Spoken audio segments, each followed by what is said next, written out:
बिस्मिल्लाहिर्रहमानिर्रहीम अस्सलाम वालेकुम। मैं जलील खान कुराची, आप मेरे यूट्यूब चैनल देख रहे हैं। नाज़रीन, राज चौधरी परवेज़ इलाही के घर पर जो हमला हुआ, छापा मारा गया, जो कुछ भी हुआ आपने देखा। टेलीविज़न स्क्रीन पर वो दिखाया गया, मुख्तलिफ व्लॉगर्स और यूट्यूबर्स हज़रात ने भी उस चीज़ को कवर किया। आपने बखूबी वो सारा चीज़ देखी होगी कि किस तरह दरवाज़ा तोड़ा गया, किस तरह अंदर यानी चादर और चारदीवारी का तकद्दुस पामाल किया गया। क्या कुछ हुआ, उस पर मज़ीद बात करने की ज़रूरत नहीं है, आपने फुटेज देख ली होगी। अभी कुछ नई इत्तलात आई हैं, उनमें से कुछ चीज़ें मैं आपके साथ शेयर करना चाहूँगा। एक तो ये कहा जा रहा है कि उस वक़्त लोकेशन चौधरी परवेज़ इलाही के फ़ोन की उसी घर में मिल रही थी, यानी जो चौधरी परवेज़ इलाही साहब का जो घर है ज़हूर इलाही रोड पर, उसी घर में उनकी लोकेशन मिल रही थी। तो इसी वजह से हमने ऑपरेशन किया। तो लोकेशन किसके पास थी, लोकेशन कौन दे रहा था? ये बड़ा अहम सवाल है। और इसके अलावा और एक इंतहाई अहम तरीन सवाल कि चंद मिनट्स पहले चौधरी परवेज इलाही को यह बताया गया कि आप यहां से निकल जाएं।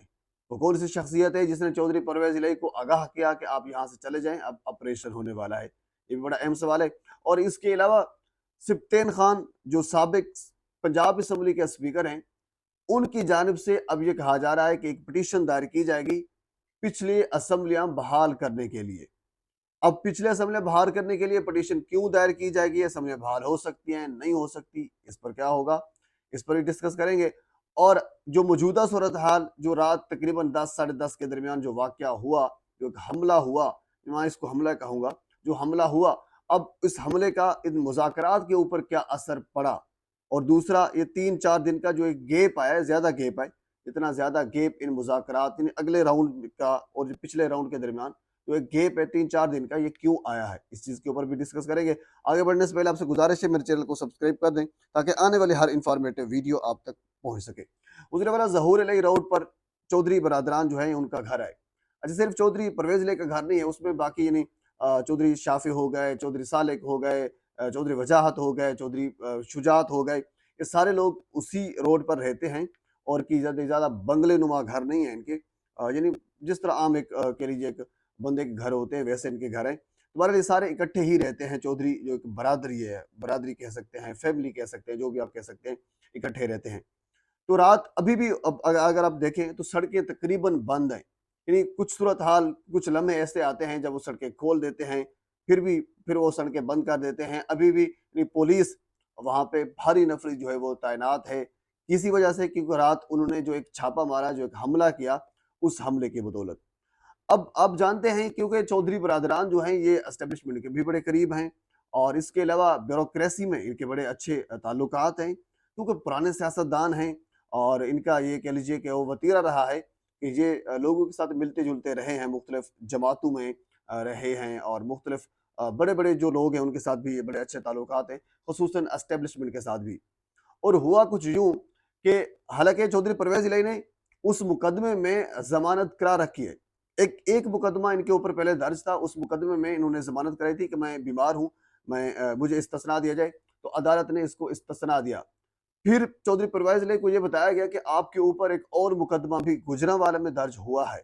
तो फिर उन्होंने, क्योंकि एस्टेब्लिशमेंट से और बाकी ब्यूरोक्रेसी से, बाकी लोगों से इनसे अच्छे ताल्लुकात हैं, और इनको बताया गया कि अब आपको इस मुकदमे में किसी वक्त भी गिरफ्तार किया जा सकता है। तो फिर इन्होंने जाकर अदालत से उस मुकदमे की बेल भी ले ली। लेकिन होता यह है कि अदालत उसके एक ऑर्डर देती है, उस बंदे के पास ऑर्डर होते हैं कि मेरे पास जमानत के ये ऑर्डर हैं। तो पुलिस जब उनके गिरफ्तार करने आती है तो फिर वो ऑर्डर दिखा देते हैं। लेकिन बाज़-औक़ात ये भी होता है कि ऑर्डर नहीं मिल सकते, तो फिर वकील जो होता है, वकील ज़मानत देता है कि नहीं, इस बंदे की ज़मानत हो चुकी है अदालत से, मैं वकील था, मैं इसकी ज़मानत देता हूँ, मैं लिख कर देने के लिए तैयार हूँ, इसकी ज़मानत है, यानी वो ज़मानत दे देता है। तो इस सूरत हाल को वो मान लिया जाता है। लेकिन यहाँ सूरत हाल जो है वो ज़ाहिर-सी बात है नहीं माननी थी, क्योंकि ऑर्डर था कि आपने गिरफ्तार करना है उसको। तो चौधरी परवेज़ इलाही को तकरीबन कह लीजिए कि वो चंद घंटे पहले एक फ़ोन आता है, और उनको कहा जाता है कि आप आज आपके घर पे ऑपरेशन होगा, आपके घर पे हमला होगा, और आपको किसी भी सूरत में कह लीजिए कि आप जितना रेज़िस्ट करेंगे, जितना कुछ आप करना है आप कर लेंगे, लेकिन आपको गिरफ्तारी जो है वो यकीनी है, गिरफ्तार करके ही वो जाएँगे। तो लिहाज़ा बेहतर ये है कि आप चले जाएँ। तो पुलिस के आने से तकरीबन कोई 10 से 15 मिनट पहले पिछले दरवाजे से चौधरी परवेज इलाही किसी नामालूम जगह पर चले गए। ये कंफर्म रिपोर्ट है, क्योंकि उसके अपनी क्योंकि मैं आपको पहले बता चुका हूं उनके अपने ताल्लुकात हैं ब्यूरोक्रेसी में, एस्टेब्लिशमेंट में, कानून नाफिज करने वाले इदारों में, हर जगह पर उनके अच्छे ताल्लुकात हैं। तो उस बंदे ने जब उनको बताया कि अब एक छापा पड़ेगा, अब हमला होगा, लेकिन गिरफ्तारी यकीनी है, ऐसा मुमकिन ही नहीं है कि आपके पास ऑर्डर हैं नहीं है, किसी चीज को नहीं देखा जाएगा, सिर्फ एक ही चीज को देखा जाएगा, आपको गिरफ्तार किया जाएगा और उसके बाद मेन चीज ये है कि आपकी जमानत जमूनत नहीं होनी, ये कंफर्म है। तो लिहाजा अभी से आप निकल जाएं। कहते हैं कि 10 से 15 मिनट पहले, सिर्फ हमला होने से पहले वहां से चले गए चौधरी परवेज इलाही अपने घर के पिछले दरवाजे से। अब जहां पर गए ये नहीं पता। हाँ, अमूमन चौधरी सालेक ने उस वक्त एक ट्वीट किया और वो ट्वीट भी अभी आपके सामने रखता हूं। उस ट्वीट में उन्होंने ये लिखा कि परवेज इलाही साहब की साली जो मेरी फूफो हैं ने पुलिस को बताया कि परवेज इलाही साहब हमारे घर में मौजूद हैं और कहा कि वो अंदर ही हैं, तोड़ो दरवाजा। पुलिस ने जो किया सो किया, लेकिन अपनों ने भी कम नहीं किया।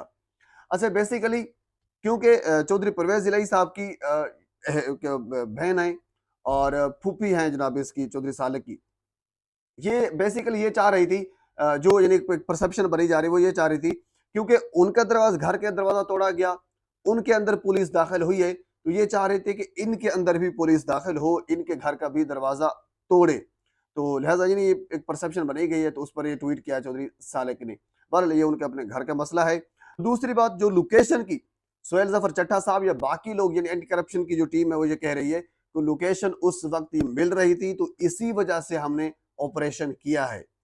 ये बिल्कुल कंफर्म है, जो मेरे जराए हैं, जहां तक मैंने रिसर्च की है, कोई लोकेशन कुछ भी नहीं मिल रहा था।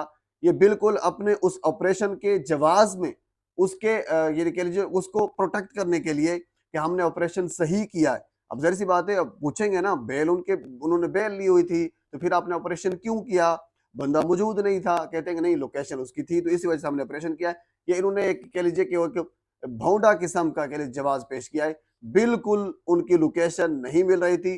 वो उस वक्त चौधरी जहूर इलाही रोड पर जो घर हैं, जो एक फैमिली रहती है चौधरी बरादरान की, जो कुंभा कबीला रहता है, उसमें वो मौजूद नहीं थे। इन्होंने खामखा शीशे तोड़े, हमला किया, चादर और चारदीवारी का तगद्दुस पामाल किया, जो कुछ भी किया। आपने सभी जो फुटेज हो देखी होगी, उसमें कोई सदाकत नहीं है इस लोकेशन वाली बात में।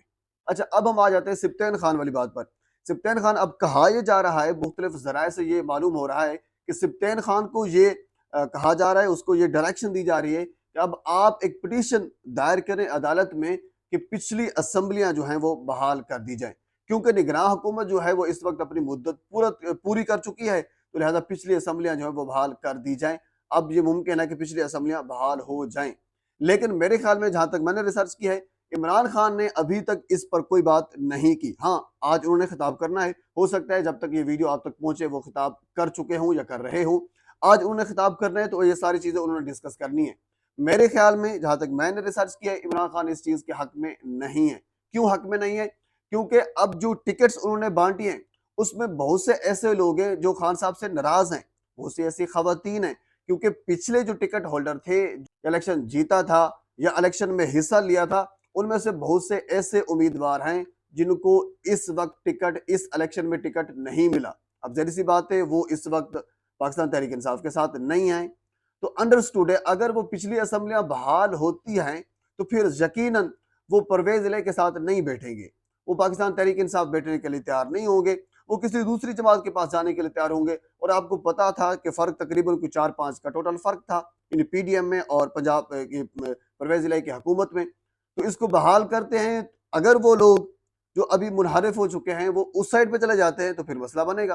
तो इसी वजह से खान साहब जो हैं वो इस चीज पर मेरे ख्याल में कंप्रोमाइज नहीं करेंगे कि दोबारा पंजाब असम्बलियां बहाल की जाएं, क्योंकि जो उन्होंने बड़ी जोर से अपने के, हालांकि बहुत से लोगों ने उनको कहा था कि आप पंजाब असम्बलियां ना तोड़ें, पंजाब असम्बली और केपी के असम्बलियां ना तोड़ें, तो उन्होंने तोड़ी अपनी, कह लीजिए कि वो अना में आकर या अपने फैसला जो उन्होंने किया जो सही समझते थे। तो मेरे ख्याल में ऐसा मुमकिन नहीं है कि खान साहब दोबारा उन असम्बलियों को, यानी पंजाब असम्बली को और केपी के असम्बली को दोबारा बहाल करें, क्योंकि उनको पता है अगर उनको दोबारा बहाल करते हैं तो फिर मसला एक और नया जो है वो खड़ा हो सकता है।